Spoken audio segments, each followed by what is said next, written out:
On the day of our honeymoon departure, he presented divorce papers before me. I'm taking my whole family with me. If you don't like it, we'll get divorced. Fine, but I'm still single, you know. Huh? I screamed in my mind as he stood there dumbfounded. Take that! My name is Emma, 35 years old, and I work at a real estate company. I enjoy my work and find it fulfilling, and I have been fortunate to have supportive seniors and juniors. On the other hand, my personal life lacks any particular hobbies, and I have never had a boyfriend. I secretly felt anxious. My friends were getting married one after another, reaching their peak at 30. There are only a few of us who are still single. My juniors also left the company one after another, and each time it felt like a stab in the chest. That's when I met Brian through a friend's introduction. He was 2 years younger and had a smile that tickled my maternal instincts. He spoke few words and always listened to my opinion when making decisions. He always prioritized my thoughts.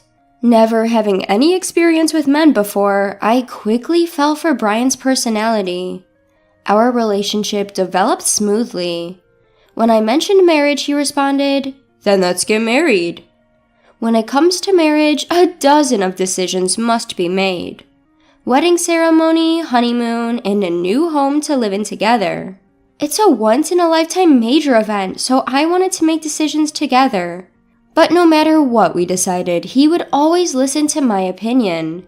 He wouldn't express his own opinion, just agreeing with me. Brian's personality felt a bit unreliable, and I started to feel dissatisfied with him. There is another thing that troubles me. It's my relationship with my mother-in-law.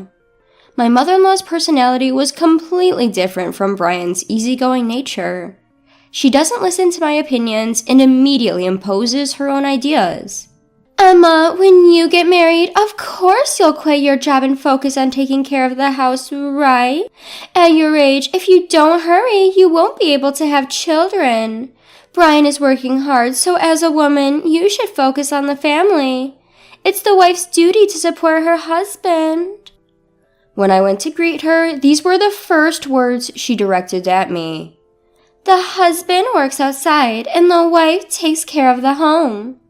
She still holds on to such old-fashioned ideas. The truth is, I earn more money than Brian. He doesn't seem to think much about it and has even told his parents about it. But his mother doesn't seem to like it. A woman who earns more than a man doesn't have any charm. Maybe you can't do any household chores, can you? A wife should be able to cook, do laundry, clean, and take care of her husband's health. Can you do that? My mother-in-law said, looking down on me. If it were Brian saying that, it would be one thing, but isn't it different when it's my mother-in-law? It's not something to brag about, but I can manage all household chores since I've been living alone for a long time. And I have no intention of quitting my job after marriage, and I want to prioritize myself as much as Brian.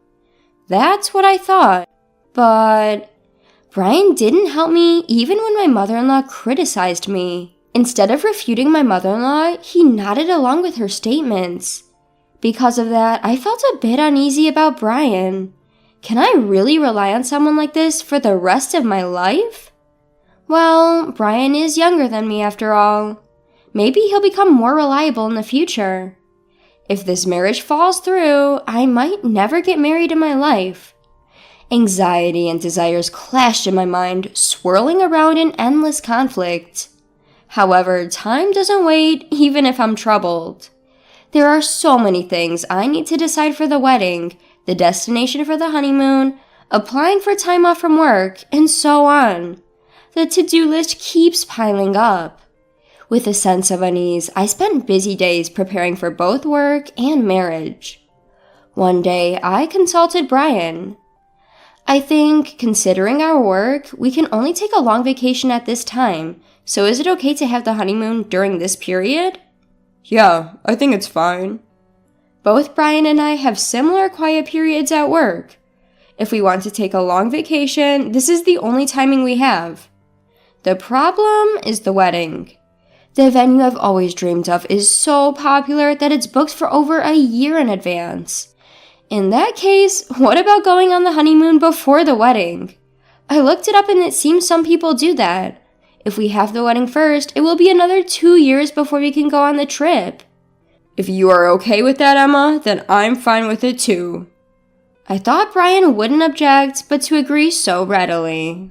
At this rate, it seems like all my opinions will be accepted for the honeymoon destination, the menu for the wedding, and the decoration of the venue.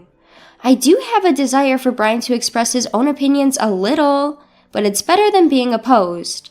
So, whenever I found a moment, I continued to progress with the preparations for the honeymoon and the wedding. In the end, we decided to go to Europe for the honeymoon. I debated until the last minute between Hawaii and Europe, but Hawaii is close by, and I'm sure there will be another opportunity to go there. So, I chose to take a trip around Italy and France, experiencing the picturesque streets and delicious cuisine. I also wanted to explore the stylish accessories and maybe buy some commemorative tableware since it's the start of a new life. After considering various schedules and destinations, I completed the application about a month before the tour. By that time, I was completely excited. After all, it's my first overseas trip. It's impossible not to feel thrilled. My mind became filled with everything related to Europe, from buying the necessary items for the trip to planning our activities at the destination. Because of that, any dissatisfaction I had with Brian had completely disappeared. As the honeymoon approached 1 week away, Brian suddenly brought up a conversation. Emma, I have a favor to ask. A favor? That's unusual. I wonder what it could be. It's rare for Brian to ask me for something. Could it be about the trip? Did he find a place he wants to visit? What is it? What's wrong? I asked, filled with anticipation, and he innocently made the request. I want to go to Champs-Élysées when we're in Paris. Mom really wants to go there. What? My mother-in-law? Wait a minute, what do you mean? I couldn't catch up with this sudden situation, but Brian replied as if it were obvious. Huh? Since everyone is going, we'll all be together even during the trip, right? What do you mean by everyone? It's a honeymoon, so it's obvious that it's just me and you, the two of us going. But my mom thinks it's normal for the whole family to go. First of all, I only made reservations for 2 people, you and me, Brian. The tour deadline was 7 days ago, so today is the last day to register. Regardless of whether we go together or not, I only booked for 2 people, so there's no way we can go. If you ask the travel agency, they can figure something out. As I was dumbfounded by his statement, the intercom in the house rang. On the intercom screen, I saw the figure of my in-laws. Without caring about my surprise, my in-laws entered the house carrying a large number of bags. Ignoring my objections, my mother-in-law's eyes sparkled as she announced, "I thought I'd leave the luggage here since we are leaving soon. I'm so excited." Then Brian said, "Just leave the luggage here," and started leading my in-laws into the room without my consent. "Wait a minute!" I tried to stop him in a hurry, but my mother-in-law stared at me sharply. "Oh, what is it, Emma? I hope you're not suddenly saying, I don't want to go together now." I didn't agree to go together in the first place. I immediately retorted, but my mother-in-law paid no attention, saying, "You heard it just now, didn't you? But Brian always thought we would go together with you, right?" In response to my mother-in-law's flattering question, Brian replied with a simple, "Yeah." Taking advantage of his affirmation, my mother-in-law began to deny me. "It's normal for the husband's parents to go on the honeymoon. Don't you have such common sense? I hope you won't have any unpleasant experiences during the trip being with you. Since it's a special honeymoon, we want to make good memories, right? I'll make sure to drill common sense into you during this week before we go on the trip." It's supposed to be a special honeymoon? Drilling common sense into me? It felt like everything was being ruined. I clearly felt my blood boiling. "Mother-in-law, this is a honeymoon, you know? Normally, it's supposed to be just the husband and wife going, right? I desperately held my ground. If I continued to listen to my mother-in-law's side, it would affect the future. I wanted to avoid that at all costs. However, my mother-in-law stubbornly refused to compromise. Not only that, she started to deny me. The husband's parents are supposed to go on the honeymoon together. It's just common sense. I can't believe you dislike being with us. I thought we would become a family, but our common sense is different. You don't like me and nothing seems to match. How sad. As if she had been hurt herself, my mother-in-law lowered her eyebrows in an artificial manner. The end of her words, "how sad," contained an underlying smirk. I was convinced that she was deliberately trying to trap me. That's how certain I was. Even Brian, without questioning, began to blame me based on my mother-in-law's words. Emma, what the hell? They're my parents. It's okay to go on a honeymoon together, isn't it? It's impossible. We've already made the reservations for 2 people. Besides, I've never heard of families accompanying a honeymoon trip, I declared, and Brian shouted angrily as if picking a fight. I never thought you hated my parents so much, Emma. That's it. Just leave for today. He looked at me as if he couldn't believe what he was seeing. As Brian spoke, a wicked smile formed on my mother-in-law's face.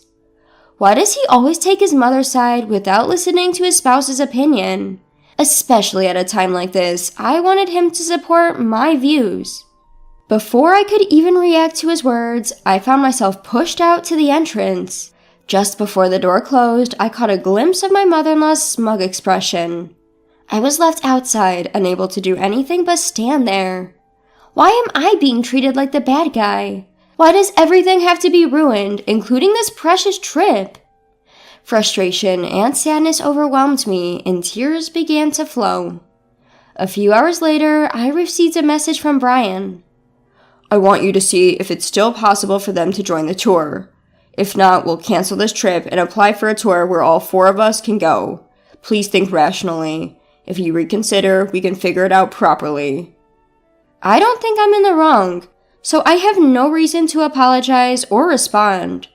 Brian must be angry too, because there was no contact after that message. Time passed, and the day of our honeymoon departure finally arrived. I couldn't imagine enjoying it in this state, but we had been preparing for this honeymoon for a month. I couldn't refuse. As I prepared to leave the house with a heavy heart, the intercom rang. Brian had come to pick me up. We hadn't seen each other since that incident, so I didn't know what kind of face to put on. The fact that he came to pick me up meant that he still intended to go on the trip. But he didn't have a single suitcase with him. Instead, he handed me a divorce paper. After hurting my parents, you still intended to go on this trip, didn't you? I'm taking my entire family on this honeymoon. If you don't like it, let's get a divorce. My mom said it would be better that way. Saying that, he thrust the divorce paper in front of me.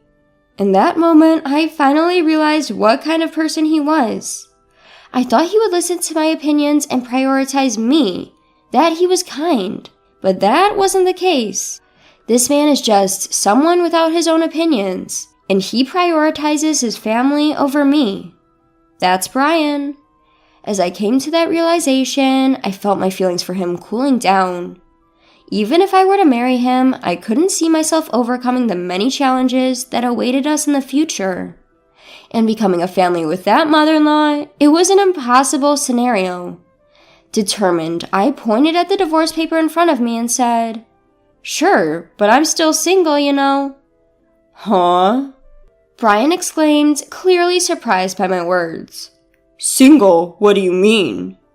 Weren't you listening? We talked about going on the honeymoon, but delaying the registration until the day of the ceremony.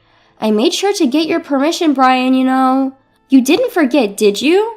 The marriage certificate is still in the drawer, and you even said, "If you are fine with it, Emma, then I'm fine too." That's right. Divorce or not, we're not even married yet. There's no problem with going on the honeymoon with my maiden name. Perhaps you remembered my words as Brian's expression suddenly changed. But immediately, he turned red and raised his voice in frustration. Are you out of your mind? To give up on marriage just because of a honeymoon? Get a grip. I responded, matching Brian's intensity with my own strong voice. This is the result of me being rational. I've been so desperate to get married that I couldn't see reality clearly. I don't think I can be happy marrying someone who doesn't listen to the opinions of their future spouse and doesn't support them. I'd rather stay single for life. Thanks for making me think that way. Haste makes waste. I keenly felt that this saying was true. Hey, Emma, let's calm down and start over from scratch, okay? He looked like he was about to cry. His pleading voice trembled. But I won't be fooled anymore. I will break free from this guy. Without realizing it, I found myself shouting loudly at Brian. If you're so desperate for a family trip, why don't you go with your family of 3? But in return, you'll have to plan everything, from the tour reservations to the itinerary, all by yourself. After always relying on others, it's about time you experience the difficulty yourself. If you think you can handle it, go ahead, you indecisive man.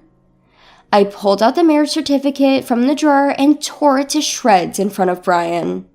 In response to this sudden turn of events, his mouth was left hanging open.